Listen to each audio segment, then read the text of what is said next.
고난주간 지나고 저희들이 부활절 아침이 되었습니다. 부활절 묵상으로 말씀을 전하겠는데요. 오늘 말씀 제목은 새로운 혁명이 시작되었다. 그런 제목으로 여러분들과 함께 말씀을 좀 나누겠습니다. 오늘 말씀은 좀 예수님이 십자가로 가시기 전에 그와 함께 했던 몇 사람을 좀 주목하는 말씀으로 좀 전하고 싶어요. 예수님께서는 참 외롭게 십자가를 가셨어요. 그렇죠? 예수님이 가장 정성을 들였고 또 3년 반을 훈련을 시켰고 가장 가깝게 있었던 사람들은 다 도망갔습니다. 베드로 같은 경우도 배신을 했죠. 그리고 부인을 했고요. 가룟 유다는 지난번에 말씀드렸습니다만은 한 4, 50만 원 되는 돈으로 자기 스승인 예수님을 팔아버렸습니다. 그리고 어떤 제자는 빨가벗고 도망가 버렸어요. 다 그렇게 흩어져 있었는데 그렇게 외롭게 이제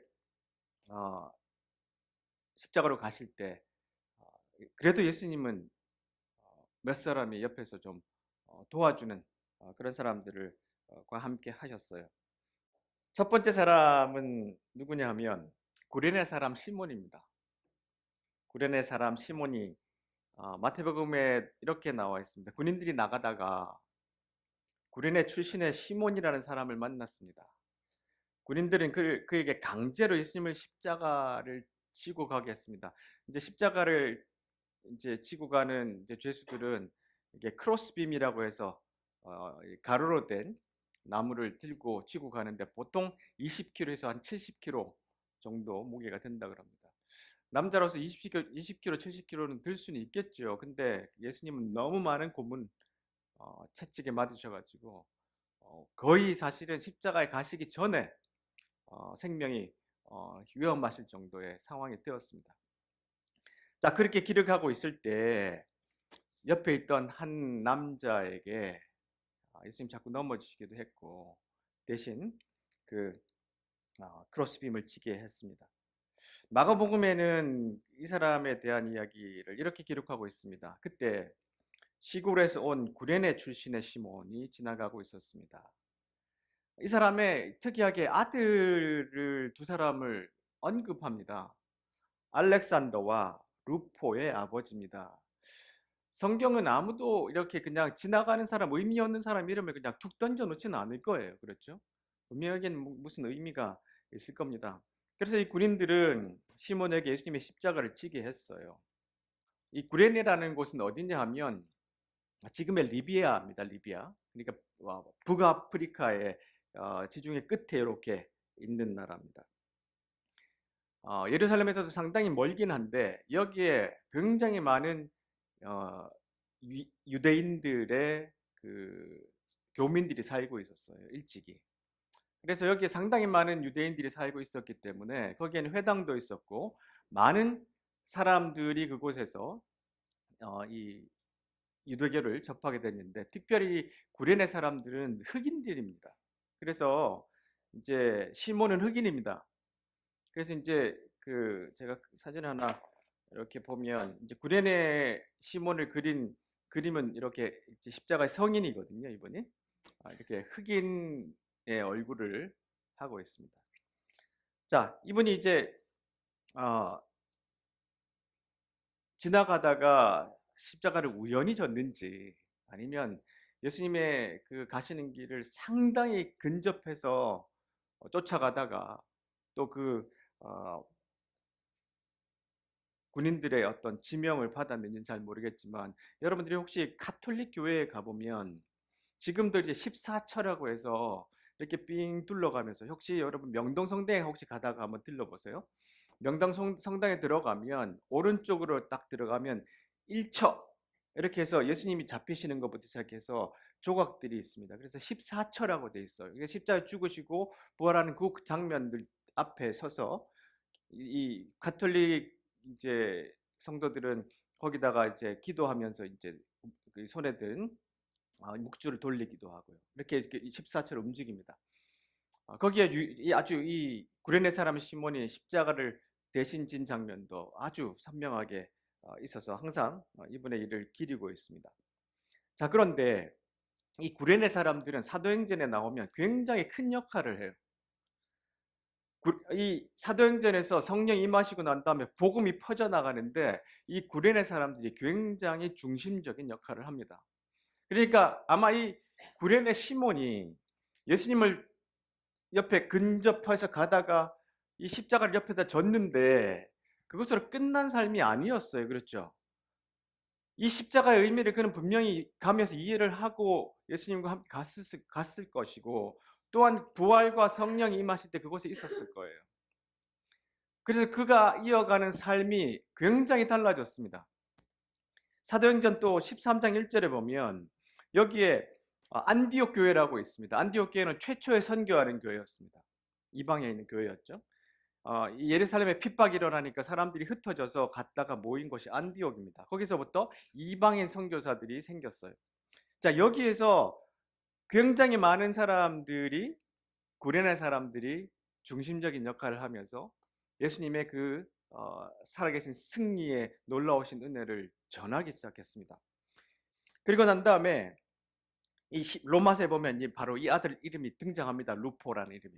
근데 보세요. 바울이 이 루포를 어떻게 이야기하냐면 그의 어머니가 내 어머니라고 그랬습니다. 그러면 시몬의 아내가 바울 사도와 아주 가깝게 사역했다는 뜻이에요.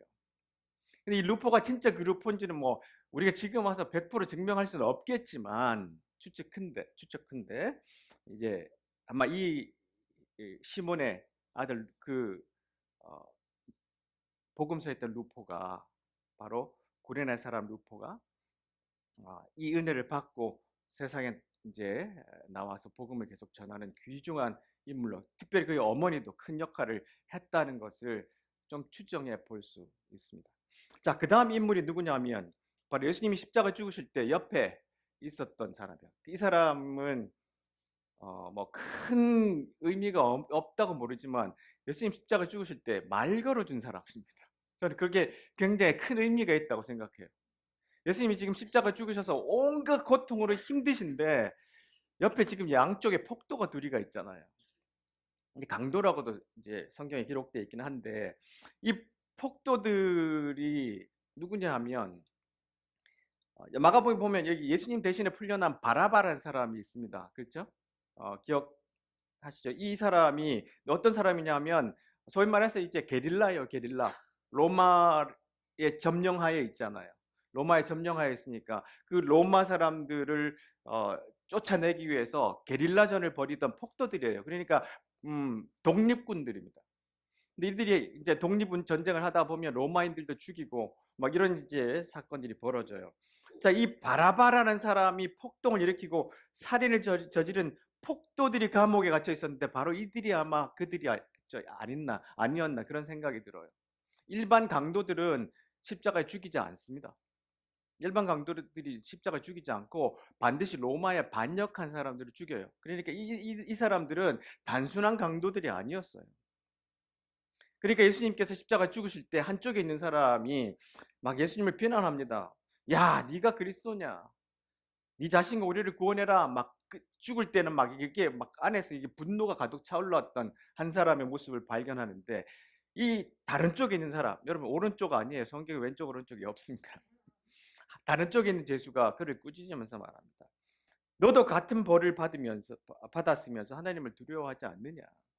우리는 우리가 저지른 일 때문에 마땅한 벌을 받는 것이지만 이제 폭력을 저지르다가 이제 살인을 했으니까 이분은 아무런 잘못을 행한 적이 없다. 그리고 다른 복음서에 보면 나를 기억해 주십시오 이렇게 말을 하잖아요. 그렇죠? 여기도 있네요. 주님의 나라에 들어가실 때 저를 기억해 주십시오. 근데 이게 사실 이제 천국에 간다. 낙원이란 천국하고는 동일되는 단어는 아닙니다. 이거 나중에 제가 설명을 드릴게요. 워낙 이게 중요한 또 주제인데 오늘은 시간이 없어서요. 하여튼 예수님이 십자가 죽으시기 전에 그가 예수님이 누구신지를 기억하고 생각하고 자신의 그 생각들을 좀 돌이키는 사람이 되었어요. 물론 그는 이걸 통해서 그냥 십자가에서 생명을 끝이 났지만 그러나 그의 메시지는 우리들에게도 계속해서 전달되는 역할들을 했습니다. 예수님 십자가 죽으실 때 마지막으로 말 걸어준 사람이에요. 저도 이건 의미가 있다고 생각합니다. 또 한 사람은 이 그림은 이제 카라바지오가 그린 디스포지션이라는 그림입니다. 예수님이 십자가에 죽으시고 난 다음에 이렇게 예수님의 몸을 이렇게 내려오는 그 디스포지션이라는 이 주제는 많은 화가들이 그렸습니다.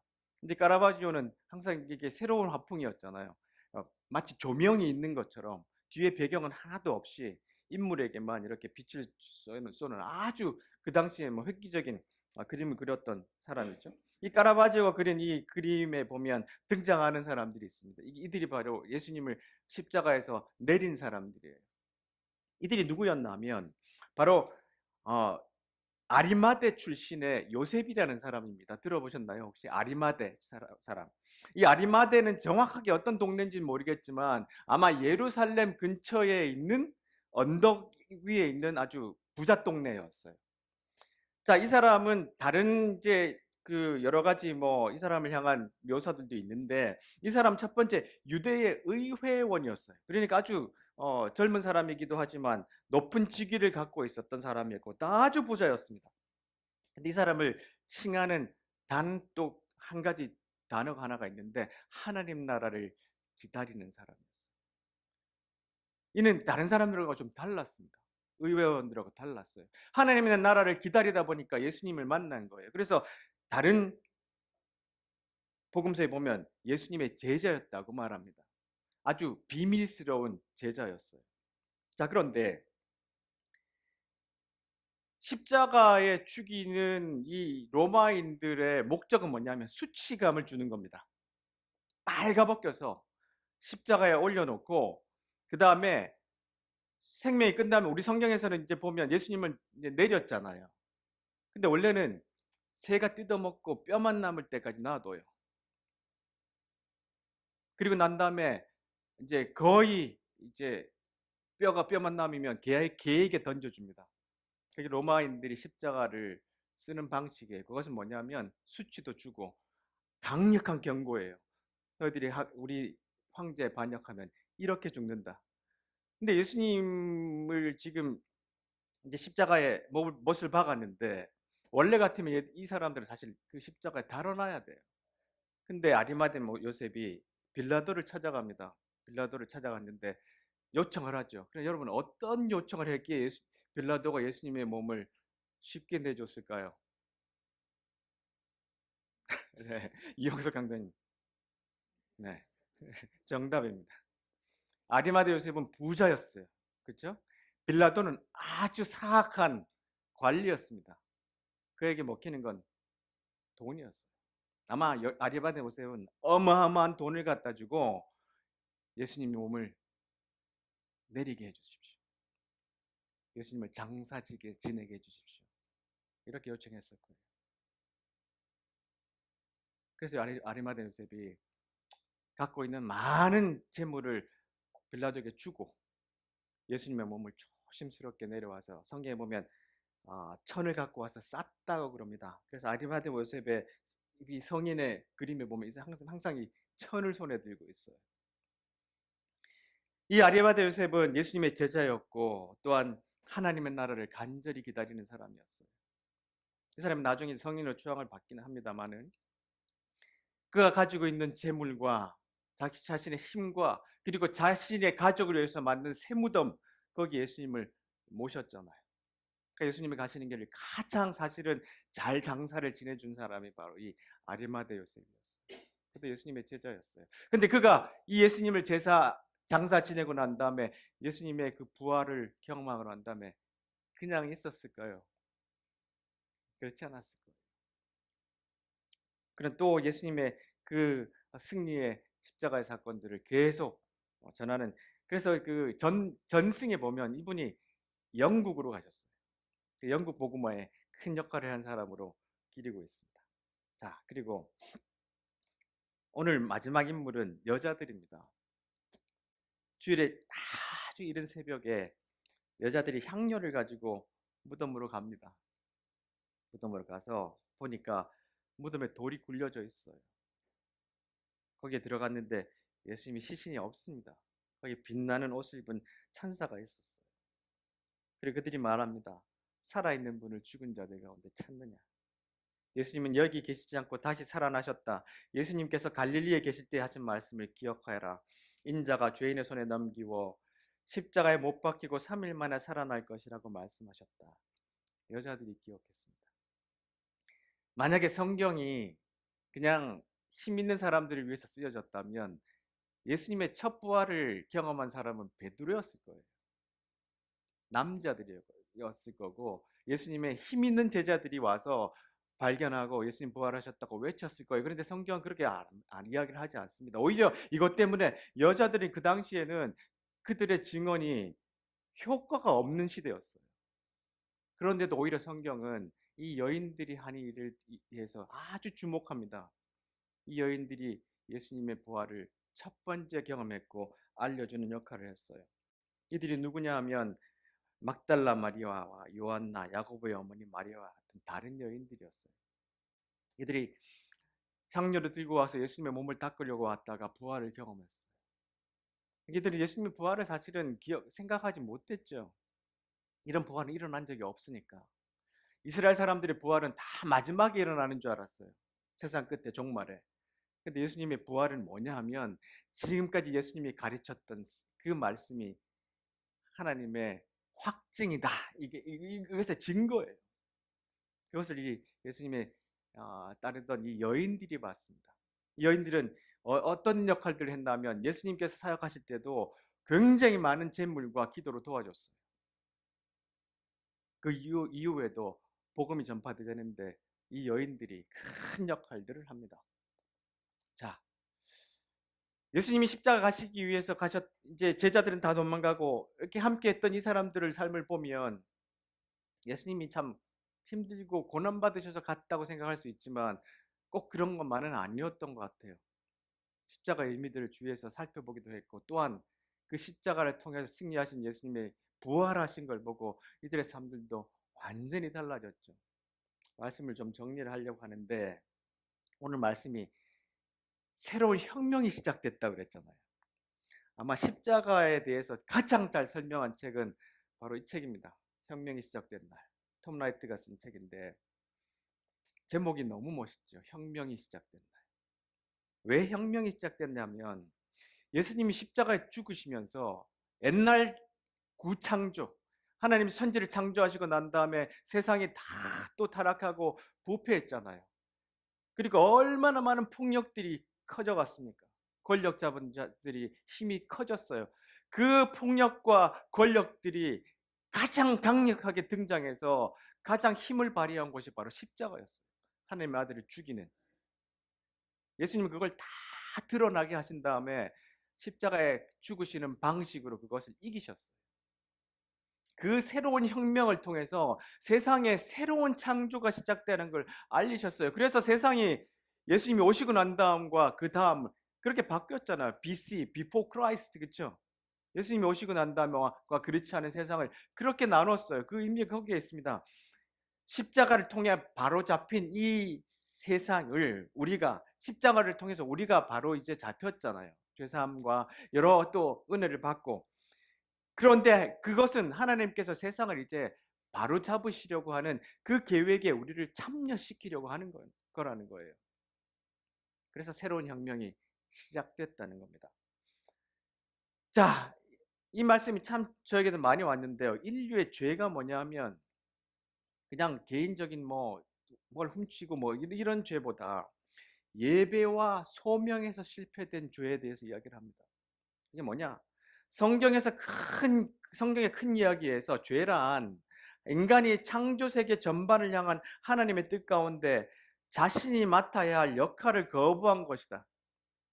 하나님께서 만드신 이 세계의 창조에서 우리에게 맡기신 역할이 있는데, 그렇죠? 하나님의 형상으로서. 근데 그거를 거부한 게 죄라는 거예요.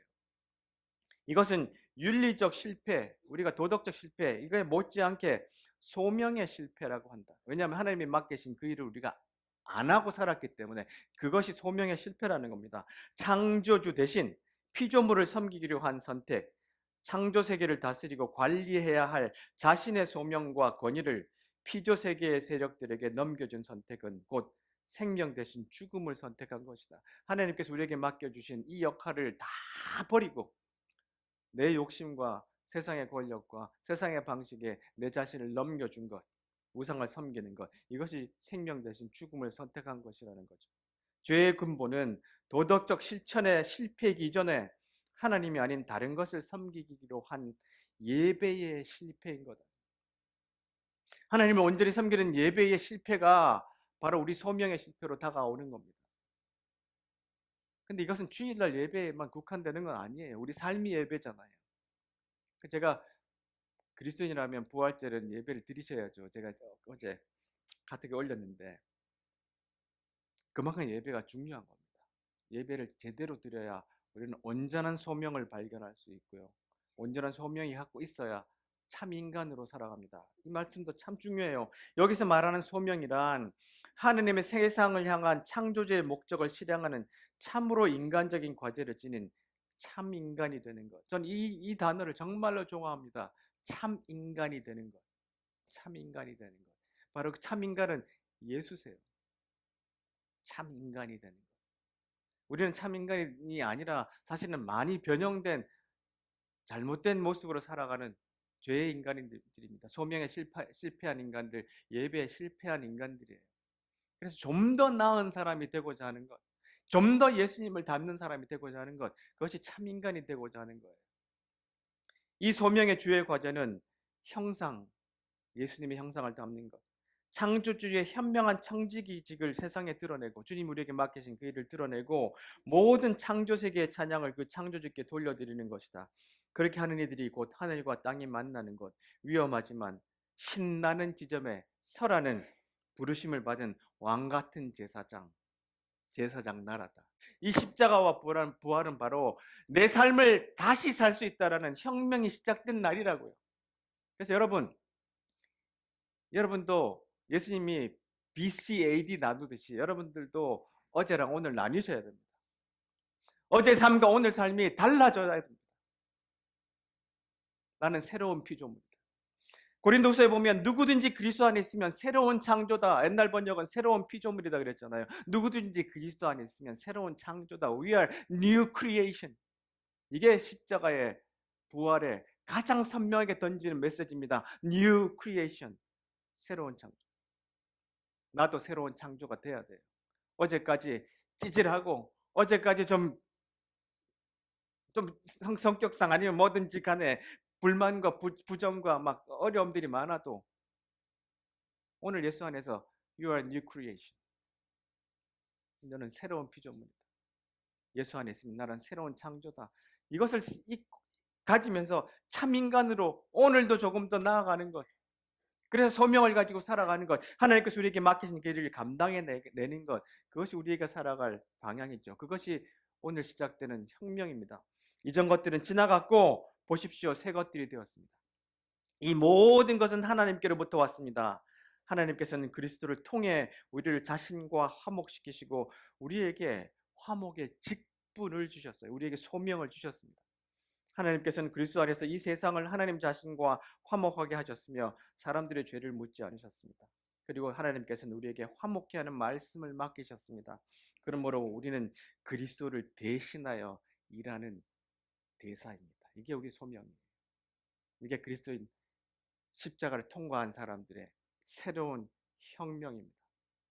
과거에 어떻게 됐든지 간에 십자가를 갈 때 쫓아갔던 옆에 있는 그분들의 삶을 보면 그들은 새로운 혁명을 살아가는 중요한 사람들의 변화를 경험했어요. 우리도 마찬가지입니다. 그냥 단순한 부활절, 와 찬양하고 뭐 기쁘고 이 정도가 아니라 이날은 우리 개개인의 새로운 혁명이 되어야 합니다. 신앙의 혁명도 일어나야 되고 삶의 방식의 혁명도 일어나야 되고 사람과 관계할 때 혁명도 일어나야 되고 마음속에 우울한 것도 기쁨의 혁명으로 일어나야 합니다.